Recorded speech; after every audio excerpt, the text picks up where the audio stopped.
Bonjour à vous mes chers étudiants et bienvenue dans votre chaîne cours d'architecture.dz. Aujourd'hui, on va parler de la conception architecturale. Alors, qui dit conception dit création. Donc, l'architecte a l'art de concevoir et de créer l'espace, que ce soit à l'échelle de la ville ou à l'échelle de la maison.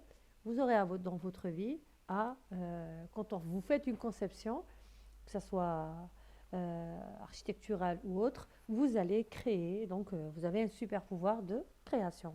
Mais des fois, qu'est-ce qui nous arrive? On ne peut pas concevoir. Pourquoi on se retrouve devant une feuille blanche et on a ce qu'on appelle le syndrome de la feuille blanche, c'est-à-dire qu'on manque d'inspiration. Quand je manque d'inspiration, je vais essayer je dirais pas de copier, mais de mimer et de prendre des critères ou des caractéristiques depuis d'autres projets.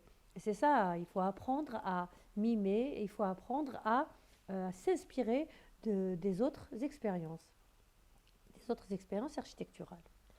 Donc, quand vous vous retrouvez dans votre projet, vous avez dans votre atelier, on vous donne un terrain et on vous demande, par exemple, de faire un projet dessus.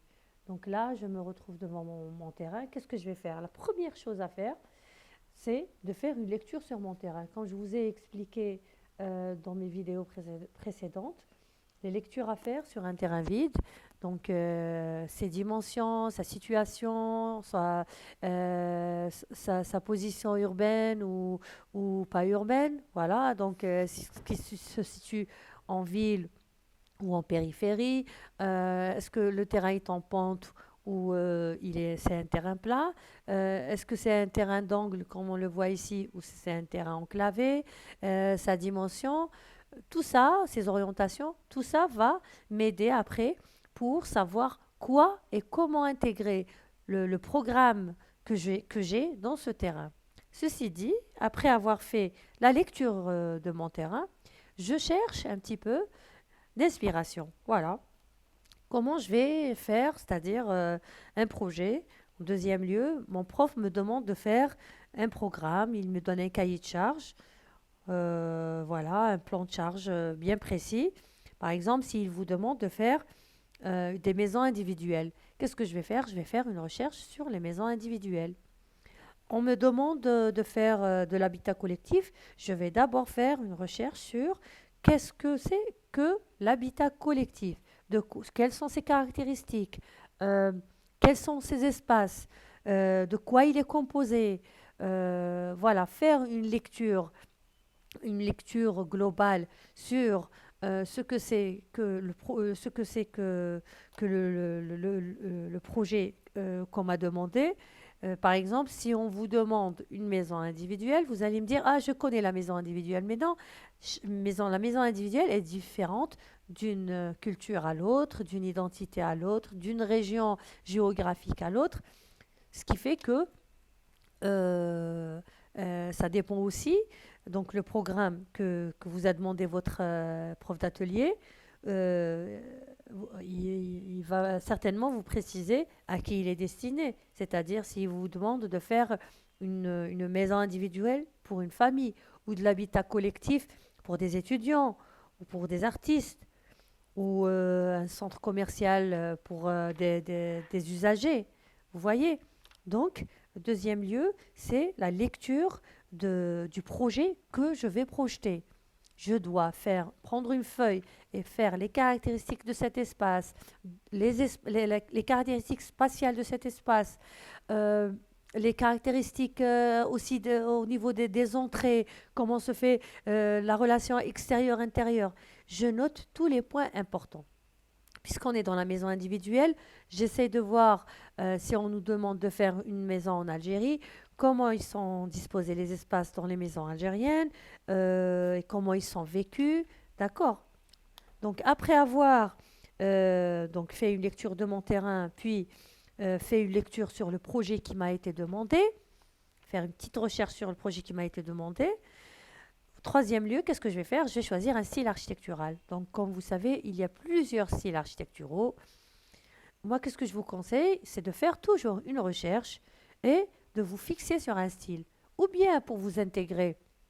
à votre site.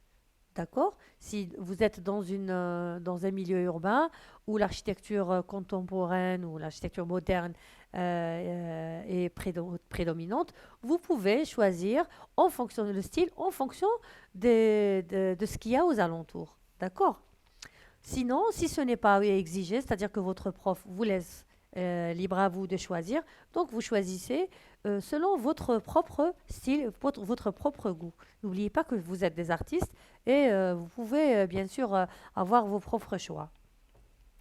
Alors, je disais donc choisir un style. Par exemple, je fais un choix sur Google. Je demande donc un style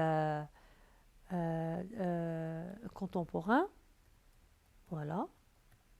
Et je vais voir plusieurs. Donc, vous allez voir de l'intérieur, de l'extérieur, donc les caractéristiques, toutes les caractéristiques principales, c'est-à-dire du point de vue plan et façade, il va y avoir des principes comme la centralité, la hiérarchie, la continuité visuelle, tout ça, tous ces principes, ils sont à prendre en considération.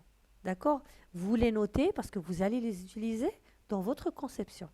Il y a aussi les caractéristiques architecturaux dans les formes, les façades et les matériaux utilisés. Une fois mes idées bien finalisées, je suis balisée, c'est-à-dire que là, c'est bon. J'ai un champ d'action bien précis et je vais pouvoir répondre aux attentes de mon prof sans pour autant, je ne vais plus me perdre. À ce moment-là, une fois que j'ai terminé mes 3 étapes, je reviens vers mon plan et je vais commencer à projeter mes connaissances sur plan. C'est ça, c'est les connaissances que j'ai acquises lors de la première, la deuxième et la troisième phase. C'est les connaissances qui vont m'aider à projeter et à créer quelque chose concrètement sur mon plan. Mais ça, on le verra dans ma prochaine vidéo qui viendra compléter cette dernière. Merci de m'avoir suivi et je dis à très bientôt. Merci, au revoir.